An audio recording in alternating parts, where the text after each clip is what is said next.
February 2nd, 2018. This is Nerd Bourbon, episode 35. When PlayStation Network is working, I'm Seth Sturgill. And I'm Todd Sturgill. That's the truest shit I've ever spoken on this podcast. Fuck PSN, dude. And it's you know how mad I've been? I know. It's funny because I wasn't really dealing with it as much as you. So I was definitely getting a lot of that shit because it's gone down probably within the past week. It's probably gone down 4 or 5 times, and it's bullshit. I'm just I don't know what was going on. I don't think Sony's made an official statement about it, but this is the most interruption of service we've had in quite some time. And I mean, it's not I don't think it's Lizard Squad. Damn you, Lizard Squad! Right.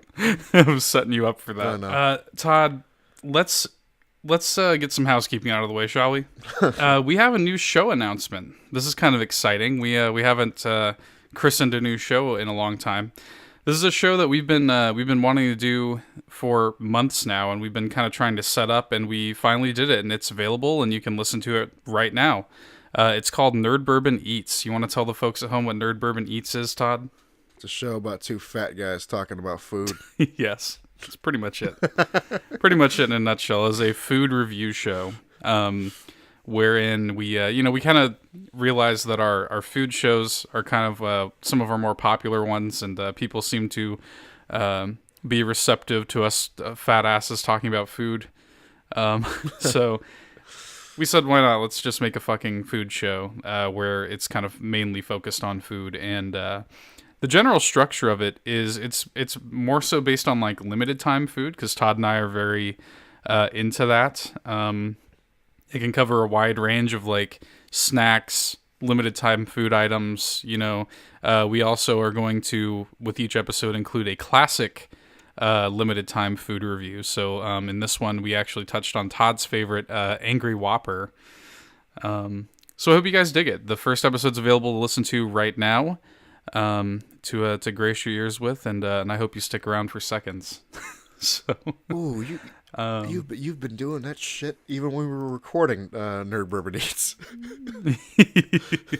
I know you appreciate my food puns. I do appreciate it. Todd, do you hear that? What? Do you hear that? What? It's whistling through the window. It's creeping in with the mist of winter. It's the Destiny update! that was good. It's the Destiny update, Todd. Let's talk about Destiny, because we haven't done that in a long time, because Destiny hasn't been worth talking about in a long time. Is it even worth talking about? No, I'm just playing. It sort of is. Because there are some interesting changes coming, and I think there's some interesting discourse to be had from it. So this latest update from Destiny, it came out, I guess yesterday, at the time of this recording, I guess the 30th of January. They had a patch that introduced a few things. So we now have Armor Masterworks, right? We've had the Weapon Masterworks for a while. Now we have Armor Masterworks. What is your feeling on this? I didn't realize what they did because I actually do have a Masterwork chest piece now. Right. I didn't realize it re-rolled what the armor does, which is kind of cool, because I got the, but then a part of me wishes that the Masterwork armor piece did a little more than just reduce the damage taken while your super's active. Mm-hmm. But overall, what would you prefer it to do? That's a good question, dude. Because honestly, I don't know what I would like it to do. But the thing about it is, I feel like if they had done more than they already did, it would have made it a little OP. Yeah. The one thing I do respect is I respect that it's cheaper to make them masterwork versus the weapons, because it's not that big of a. I think the weapons are more of a big of a deal. I think the weapons are more of an important aspect to the game at this point now, because dude, I can get my super back pretty quickly with using my Uriel's gift masterwork, getting the orbs and shit. Yeah, the deal with the weapons is that you can get full on additional bits of stat level on it. What the Masterwork armor does is it reworks it to a different stat package. Mm-hmm. So essentially the base stat armor perk that is either for mobility, resilience, or recovery can be changed. And it only costs I think one to rework. And then you get, for each armor piece, you get a 3% damage reduction while using your super, and it stacks. So if you have a full set of Masterwork armor, you have a total of a 15% damage reduction while using your super, which I think is fair, and it's going to be good for characters like you playing your Titan, where you just run around in your super for a good long while. Well, here's the deal. I play Sentinel, so if motherfuckers try to hit me, I have my shield up, so it don't matter. So. This is true. It's also going to be a little bit. It's going to be a little bit more dumb for PvP, because now, before, armor didn't like really matter except for any perks it might give you. Mm-hmm. Now it does, because if you bring a full set of Masterwork into PvP and you pop your super, you're going to be taking significantly less damage than you were in the past. So if I were a hardcore Crucible player, I would be looking into this. Mm-hmm. I'm not. So that's pretty much all I've got to say about the Armor Masterworks. They have said that this is just kind of the like initial launch of it. They're planning on updating it and adding additional benefits. The thing that I'm still like looking forward to with Destiny is the mod overhaul. Like, me too. That's the main thing I'm like looking forward to, because like I really want like I really want them to come out with some like just different shit. Destiny 2 has been, and Bungie in general has been, the subject of a lot of ire lately from the fans, and I think justifiably so. We were talking about this as we were playing a little bit yesterday. They have, one of the things that have been added with this latest patch is some changes to the raid rewards. So essentially what it is, they've made it so that the prestige version of Leviathan is going to drop both prestige gear and regular raid gear.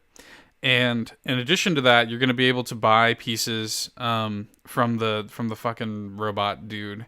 Each encounter is going to drop a piece of armor, and raid gear is now going to have like raid exclusive perks that help you get better in the raid. So in other words, it's now Destiny 1. Yeah, and I think legit what I said, I'm like, it's cool and all, but I can't be like, congratulations.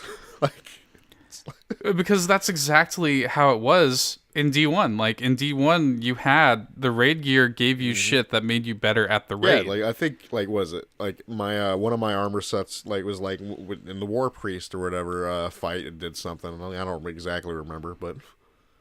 No, I mean, it's just dumb. Like, I almost can't believe it. It's like a little bit baffling. And I understand that a lot of changes were made like post-launch, and a lot of the team like went on to Destiny 2 and stuff. But it's a little inexcusable to me that, you know, like, you're talking about a raid in Destiny 2, and there's like ideas from Destiny 1 that were not even implemented. Mm-hmm. Destiny 2 is just a weird beast, man. Yeah, that's like, I really want to know. Like, I wish that like, during the development, like the live team, like I was still working on Destiny 1, was like talking to the guys developing Destiny 2. Like, it's just weird. It's like the game is the game is really good. Like, Destiny 2 is still a lot of fun, and I think it can't be overstated like how much better vanilla D2 is than vanilla D1 was. Mm-hmm. That really can't be overstated. However, it's like some of these design decisions are baffling. I can't believe that some of the stuff that was in the first game did not make it into the second game. I mean, what in the fuck? You know? It's like crazy. It's like actually crazy. It's just a baffling thing. I've been a long time defender of Destiny 2 because I do think that it's a really good game.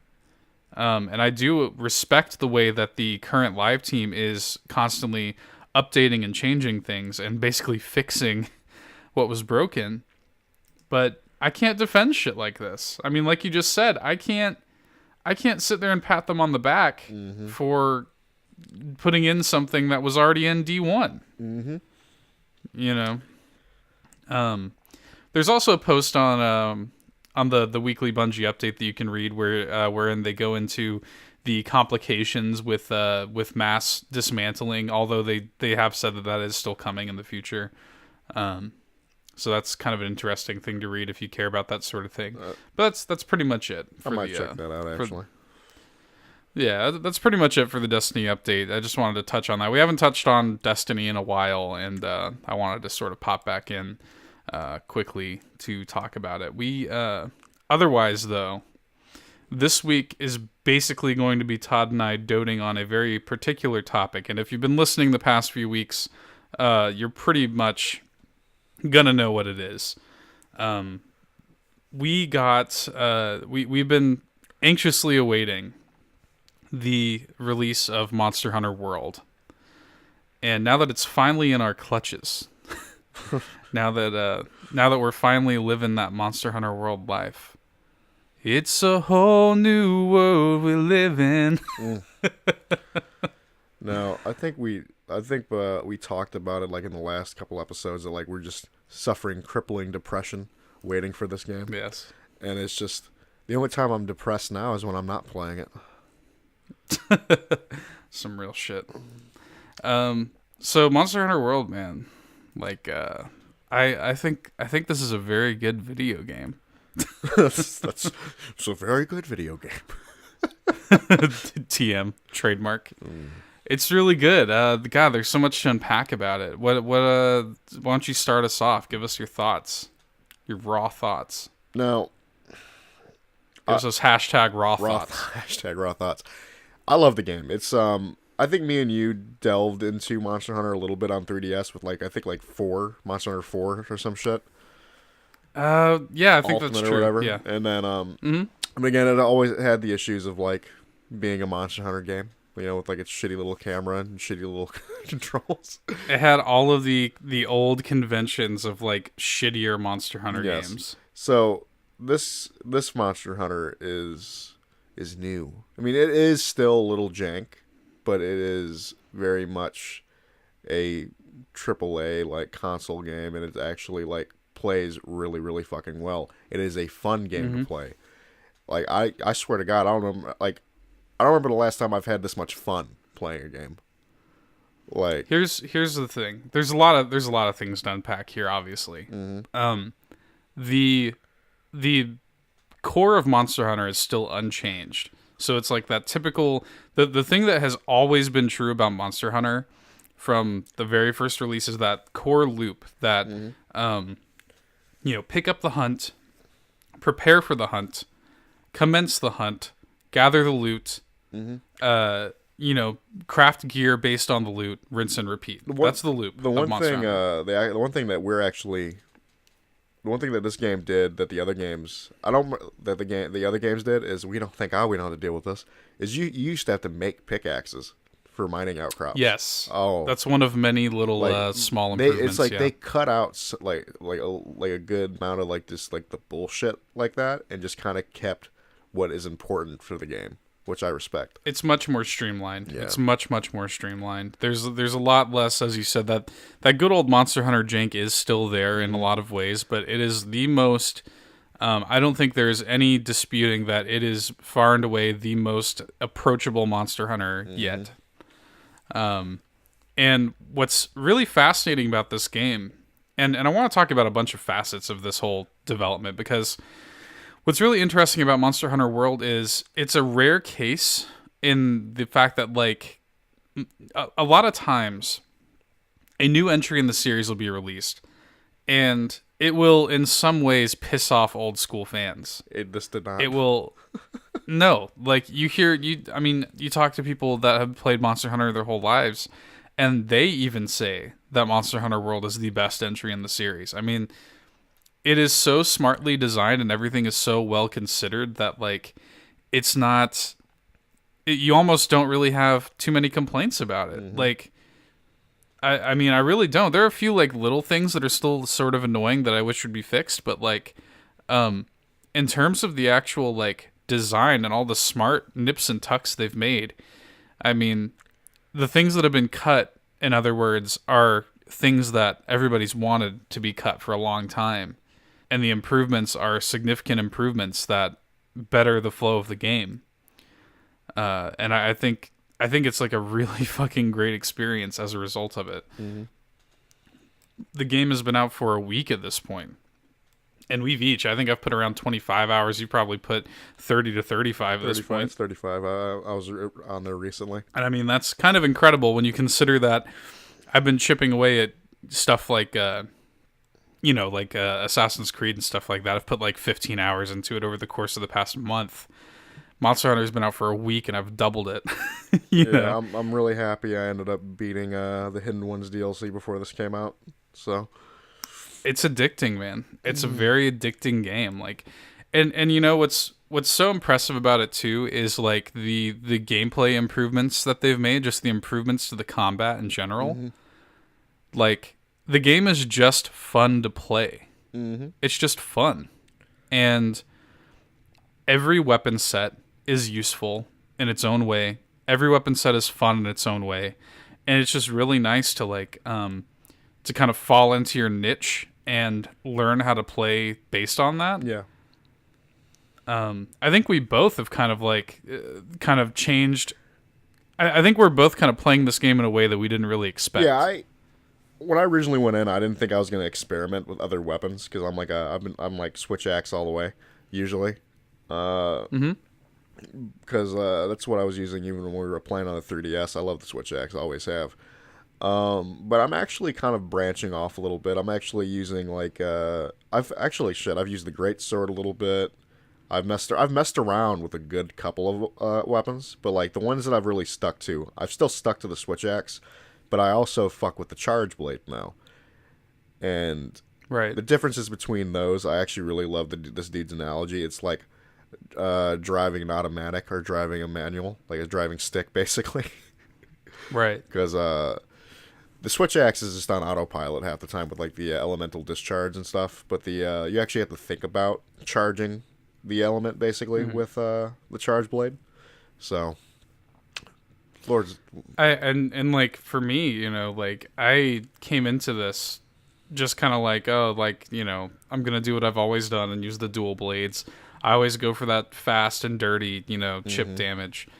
But then when I actually sat down and started playing it, I was like, I don't know if I'm really feeling the dual blades too much. I think I'm gonna actually change it up and try a different weapon set. So I tried a few out, and I ended up settling on the hammer.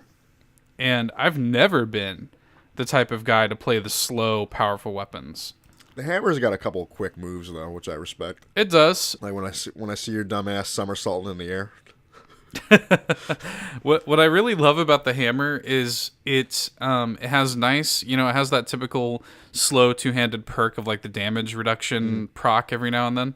But what I really love about the hammer is it feels really freeform. Like your combos with the hammer can change based on your position in the combo, if that makes sense. Yeah. So depending on what animation I'm doing at a certain time, I can then the combos kind of branch off in different ways.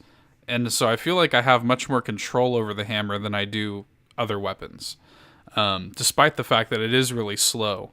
And it also helps that I'm just beating the ever-living dog shit out of people and making them retarded. What that actually is, I think, is when they're, like, exhausted. I think so, too. Yeah, it's just funny. It's just funny because I'm wailing on them in the face with my hammer, and then like they're exhausted and they're just drooling. Like it makes me feel bad. I'm just like I'm sitting there just beating the shit out of them, and they're just like fucking drool hanging, drool hanging out of their mouth and shit. And usually right after that, they just start running away, limping like, oh, get away, limping away and shit like that. I'm like, these poor animals. I'm just beating the shit out of them. But it's really, and you know, and this game scratches an itch that I think that that both of us have had that hasn't really been scratched in a while, and it's the worthwhile grind. Yes, like that is some real shit. Like, because like I like legitimately after we record this, I'm jumping on Monster Hunter. Like I want to be playing this. And I said this to you when it first came out, and we both like logged in so many hours just in that first day. I was like, when I'm not playing it, I'm thinking about playing it. Yeah. It's that worthwhile grind is so important though, because like, and these things all feed together, right? So like, it's the game is fun, the gameplay is so much fun. It doesn't feel like a grind even when you're grinding. Mm-hmm.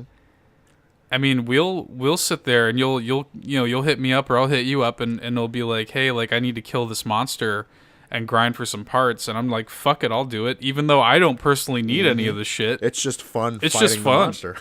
Yeah. It's just fun to kill people. It's just fun to load into the ancient forest, sniff the air, and smell an Anjanath. Oh, that shit was hilarious. I think I was like the first one that was capable of that. Like you're about ready to like start hunting. I'm just like, so wait, no, we're good. Follow me. Yeah, Todd. So one of the new additions is the scout flies, which is a great new addition, and it basically leads you to different points of interest, be it like herbs or mining outcrops or whatever, up to and including tracks that the monsters leave. And once you develop enough research on the monsters, you can get to the point with your scout flies where you just load in and they instantly can show you exactly where the monster is. And Todd had reached that point with this monster that we were farming, and he literally just basically, I'm like ready to start hunting and looking for tracks and shit like that. Todd just loads in. He basically just sniffs the air and goes, Anjanath.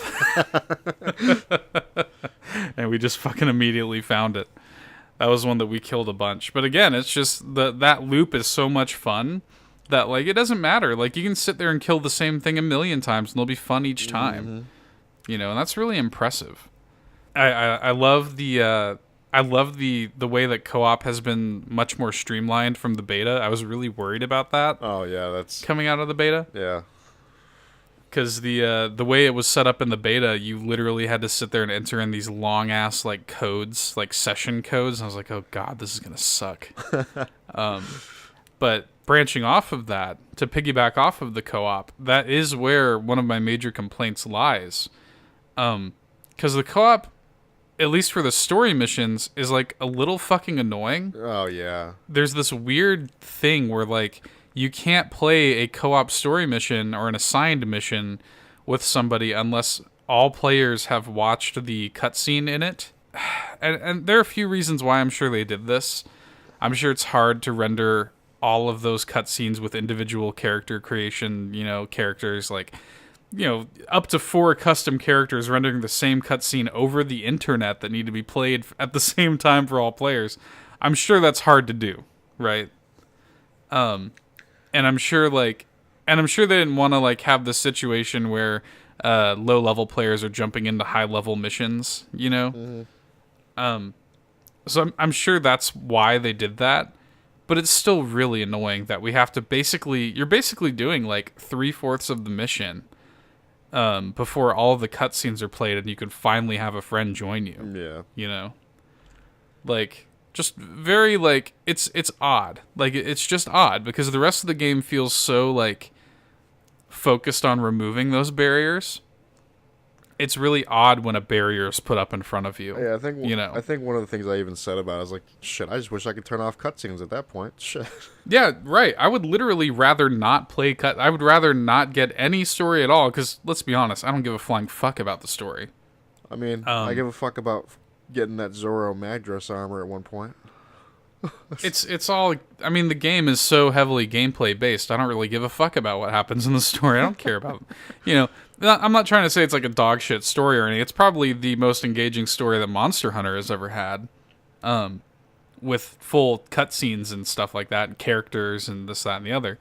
But it's a gameplay based game, and like ultimately, I mean, I understand there would be complications with having friends all do it at the same time, but it would be so much more fun, and the game otherwise is so much more focused on just getting out of the player's way. Mm. It's a little bit weird when the game like pumps the brakes for a second, and it's like, okay, we're gonna get in your way now. Well, it's kind of reminiscent of like when we were in the Rotten Vale, and like we were ready to kick this like was it the Octadragon's ass? Like we were beating. Yeah, we were entering this area called the Rotten Vale for the first time, and we're just kind of exploring and doing that little mission or whatever together. And then, yeah, we encounter this monster, and we're like, hey, fuck it, let's fuck it up. It's a new monster, want to kill it? Yeah, because like the thing we were supposed to kill was like the Great Gyros or whatever. I'm just like, this Octadragon pops up, I'm like, hello, fuck the Great Gyros, we're killing him. So, I think that was literally your words. I think you say, hey, there's a new monster, want to kill it? Yep. Oh, this... And so we sit there and we're wailing on it, and we're doing it, because Monster Hunter battles can last a long time, Yeah, we're beating the ever-living dog shit out of it, though. And but it's not an easy fight, though, because he has that bleed and everything. So, like, we're spending a good, like, probably 10, 15 minutes on this motherfucker. And then we get him to the point where he's retreating back to his lair, which is kind of the Monster Hunter fans will know this is kind of the last stage of the fight. They're kind of retreating back to their lair so they can sleep, and obviously you can follow them back and not let them sleep and just continue beating the shit out of them and eventually kill them. But the issue is that we have not progressed further, like enough point in the story that area was not open up to us in the Rotten Vale yet. Right. So there's just nothing we could do. The guy just ended up sleeping and recovering back all of his health, and we were not allowed to kill him. And, just, it's weird shit like that, where I'm just like, the game is otherwise so, like, freeform and fun and nice, and then in this way, it's like, shit, like, I almost wish that the game almost took the game's called Monster Hunter World, right? And it does feel kind of living and breathing in a lot of ways, like, you'll be in one of the many, like, open zones, and you'll just see monsters, like, fighting each other and eating each other and shit like that. We made that joke several times. I could talk about turf wars, but yeah, let them fucking fight. Like, I swear to God, half the time I'm playing this game, I feel like I'm that dude from the recent Godzilla movie, just sitting there. Let them fight. And it does do a lot to add to, like, the world feeling like a living and breathing world, but, like, I also kind of wish that it was just one large open world, like. Or that it gave you these zones, but just made them all available to you from the get-go. Mm-hmm. It would have been interesting to just almost take a Breath of the Wild-like approach to it, where there's no real, like, set direction of where you need to go. Mm-hmm. You just kind of are allowed to just go, like allow me to fuck up. In Breath of the Wild, if I bump into a Lionel with only 3 hearts, I'm going to get raped, right? But, like, take that approach to Monster Hunter World where it's like, if I go into, the Rotten Vale at the beginning of the game with, like, basic ass armor, I'm going to get my ass whooped. But allow me the freedom to get my ass whooped if I want to, Yeah, I respect that. I think that would have been a really interesting approach on this sort of formula. But for what it is, I think they've managed something really good here. And, it's funny because the more we're progressing in the story, the more options are sort of being made available to us, and the game's depth is already staggeringly deep, this game. And it's just getting deeper and deeper, and it's kind of scaring me a little bit because I don't know if I'll ever be able to stop. Yep, that's some real shit.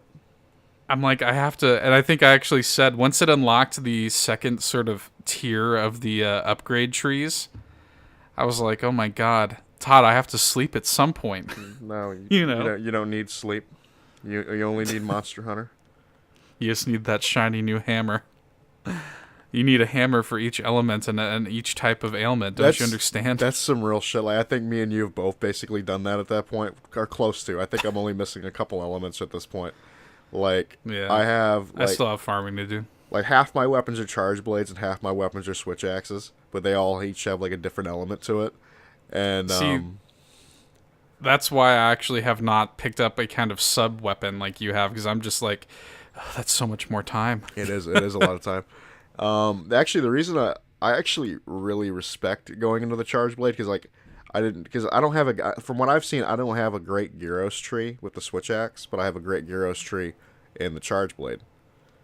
Right. So I ended up doing that, and combined with my fashionable great Gyros armor, my paralysis attack is up. So I'm like sitting there paralyzing the shit out of everything. That's nice. So good, dude. Yeah, that's nice. Actually, I want to shout out the great Gyros armor.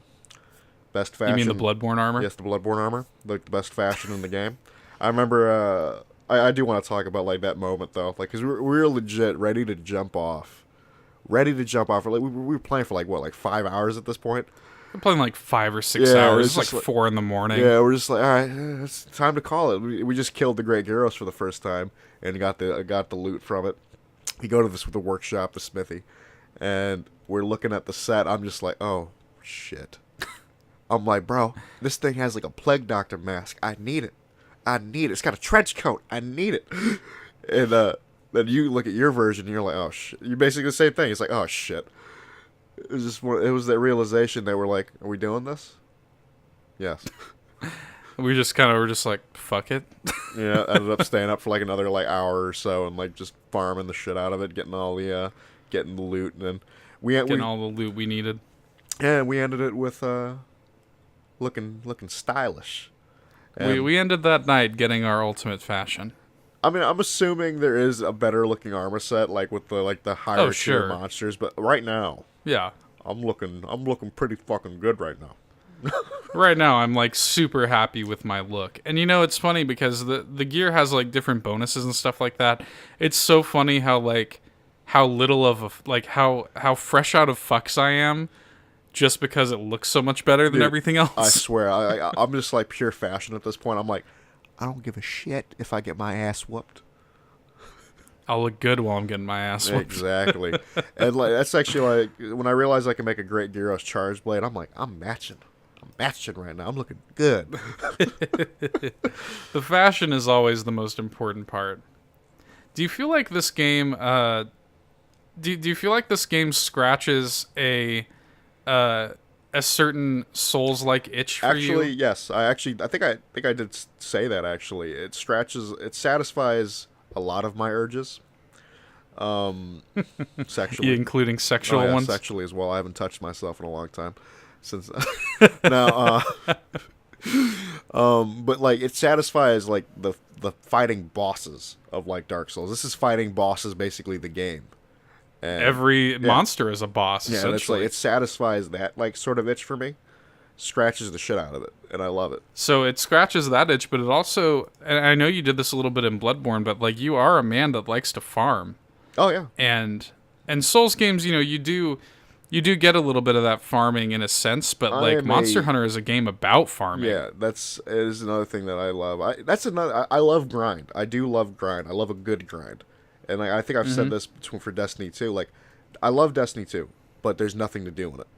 Monster Hunter, on the other hand, they have grinding in there, and they've added stuff to farm and grind and stuff like that, but very little of it is worth it, and you don't feel satisfied by the grind. That's with Monster Hunter. There's just like the game's fun, and it's like the grind is fun. Like I'm just sitting there in an expedition, being a little shit mining things. I'm like, this is fun.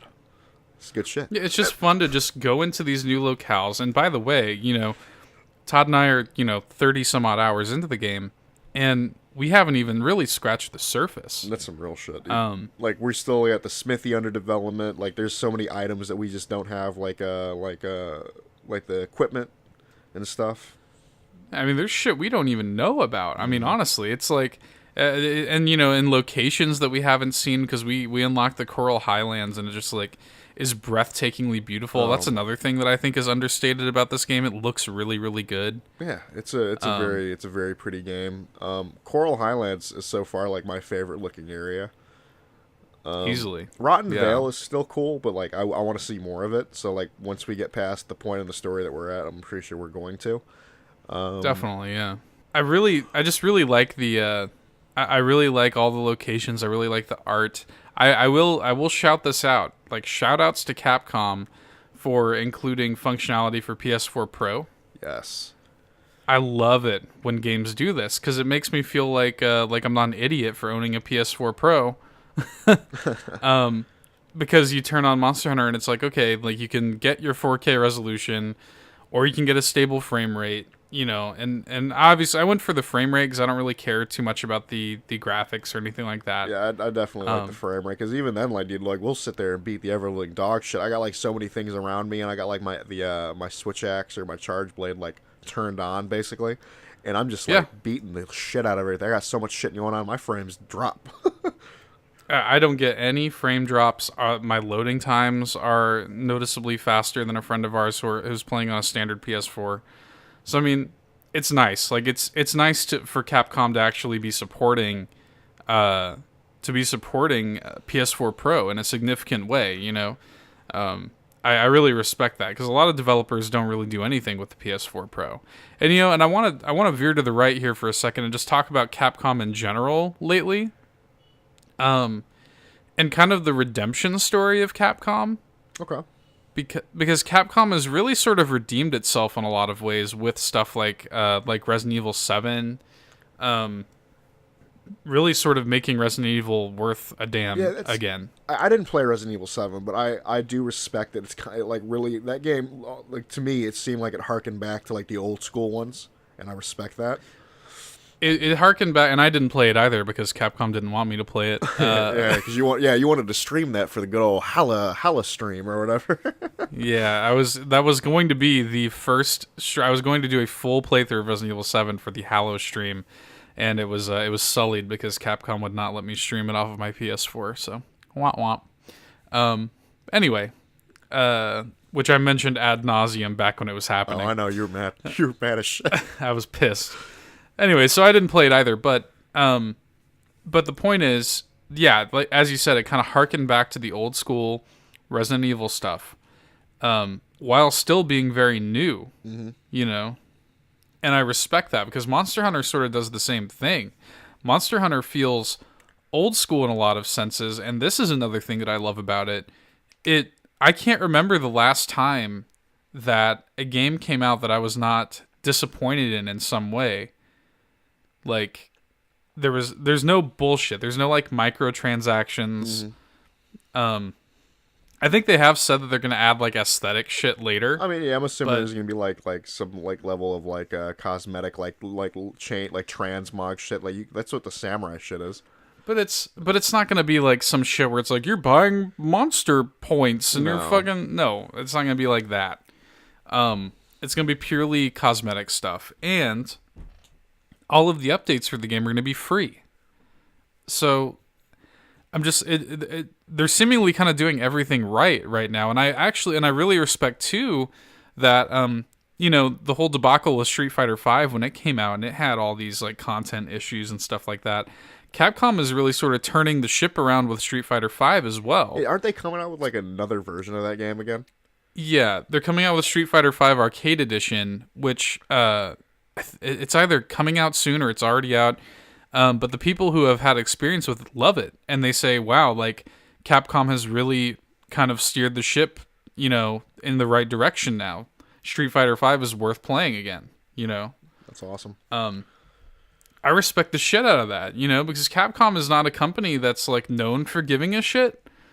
And I think what we're seeing with a lot, and Ubisoft was the same way. I mean, 5 years ago, I couldn't give a fuck less about Ubisoft. Oopsie soft is what I called them.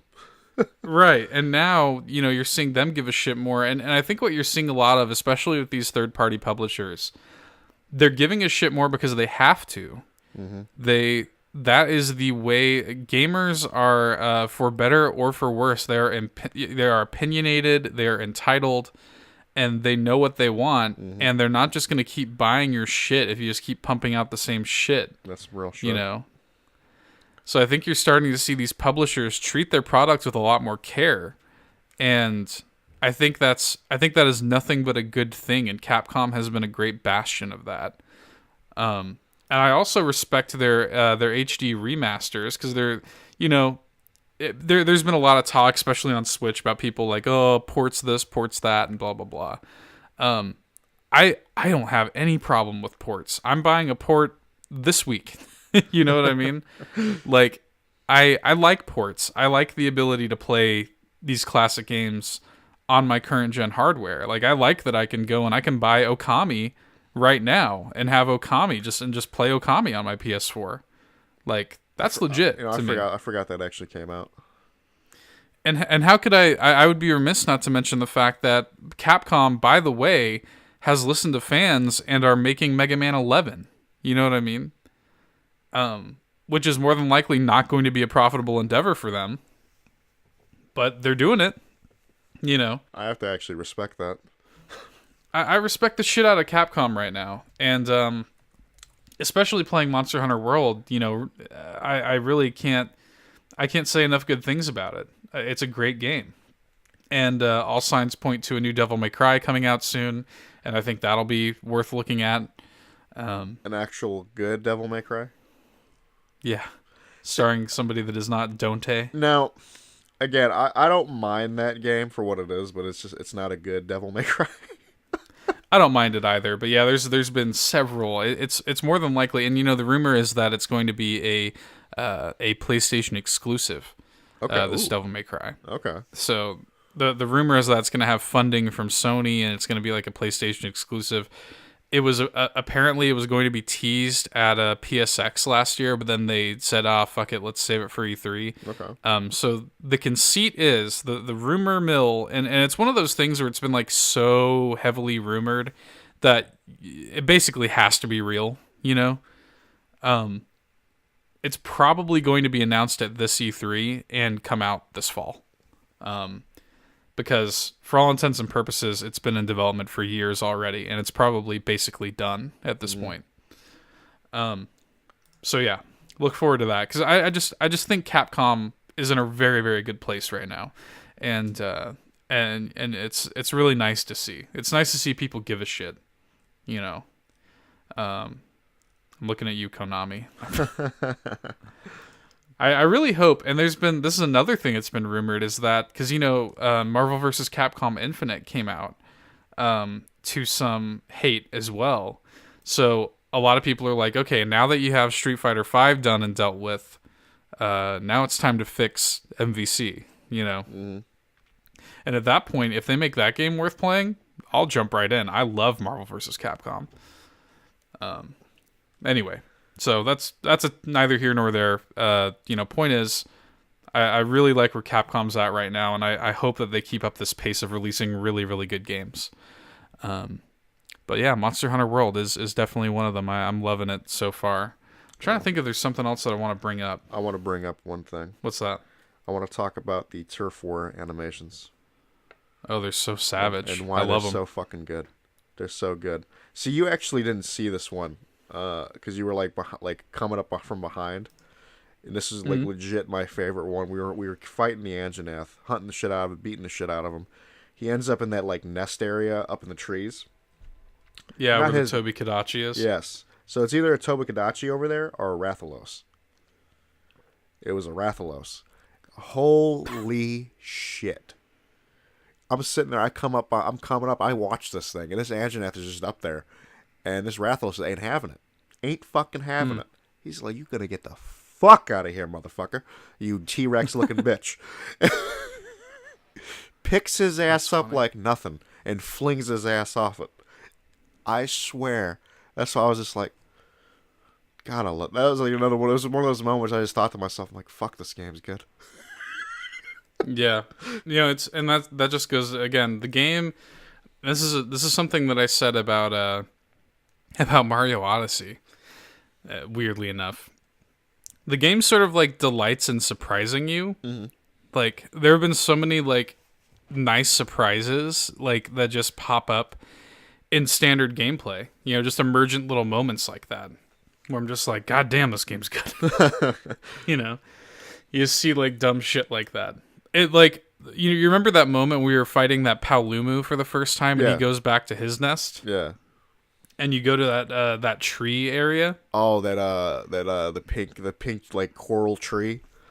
Yeah, this like huge pink coral. It's fucking breathtaking. Absolutely like beautiful. It was just like I stopped and stood there for a second. I'm like, oh that's I'm right. just like, shit. I'm just like, fuck. Like, this is just a really good video game. You know what I mean? Like, it surprises you in terms of gameplay. Like, when you're actually fighting these monsters, you don't really know what to expect, because the monsters are designed in such, like, even just beyond visually, like, you don't know what shit they're gonna do to you, Yeah, I didn't expect that motherfucker to balloon his fucking neck up. Yeah. So they surprise you in that way. They surprise you in emergent gameplay moments like the Turf Wars. And then also it just surprises you visually, just with the art, It's just it's a great game, man. I feel like my thoughts are kind of scattered as they always tend to be for something that I'm really excited about. Yeah. But is there anything else you can think of that you wanted to bring out?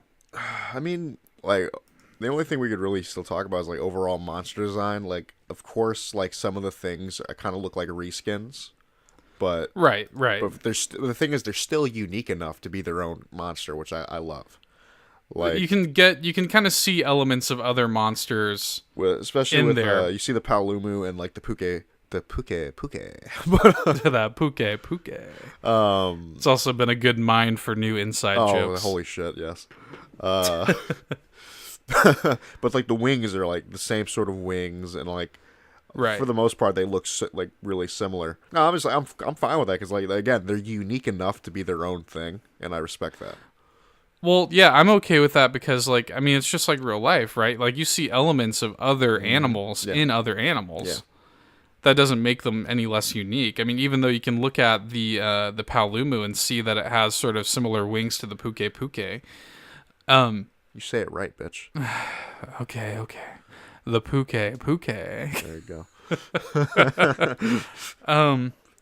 Yeah, even though it has those similar features, it's still extremely unique. And I mean, we fought that Octo Dragon or whatever it's called, and we're like, okay, the tail looks like the Tobi Kadachi. The whole time we were fighting, I want to say this. The whole time we were fighting this thing, I was like, "Please don't be a flying squirrel like the Tobikadachi. Please do not be a fucking flying squirrel." And it isn't. It's not. It's basically almost a dragon snake type of thing, but it has that similar like its mouth actually looks a lot like a snake or like a mongoose or something like that. It's interesting. It's the way that they've handled that is interesting. Things have similar parts, and there are the things like when you go into a new zone, it's gonna have its own little version of the Jagras or the Shamos or whatever the case may be, or the Jiras. Yeah. They're gonna have their own version of the flying creatures. They're gonna have all that shit is gonna be present, but have their own Baroth. The Rabadan. Yeah, like all that stuff is, this is the kind of the big bad enemy in this area, all that stuff is consistent, but like again, it's all unique enough to where it doesn't feel like, I guess, contrived. Like it doesn't feel like a waste of your time, which I think could have been an easy pitfall for a developer that is less talented. So I just really respect a lot of the things that Monster Hunter World does, and I can't wait to play more. That's all I want to do is just play more. I think I'm gonna go ahead and say this. It's gonna easily be on my top 10 this year. I can't imagine a reality, even in spite of things like God of War and Red Dead 2 and all these great games that are coming out this year. I cannot imagine a reality in which Monster Hunter World is not one of my 10 favorite games of the year. Because off the sheer amount of joy that this game has given me, it's on there. There is something to be said about like the time of year that it came out, because I think they released it too in a very like smart time of year. Like coming out in January is so smart. Like it's far enough away from the kind of other bigger releases of the year. Like really the only other big releases, you've got Far Cry in March.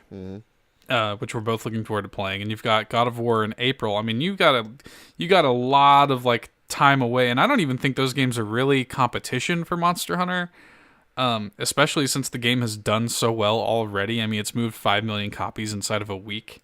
That's awesome. It's crazy. It's crazy. It's awesome. I love that people are supporting this game, but it's smart that it came out in this time frame. Like I needed a game like this. You know what I mean? Like, I really did. Anyway. Any other points you want to bring up before we wrap it up?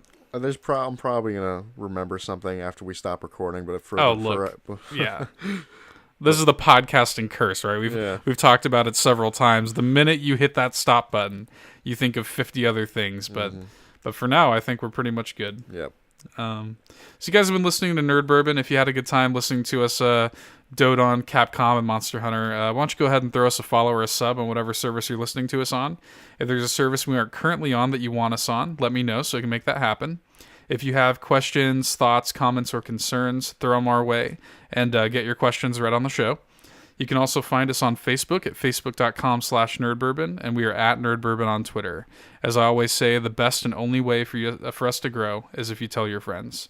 So thank you guys so much for listening. Keep hunting those monsters. Get fucking dunked on. Bye. See ya!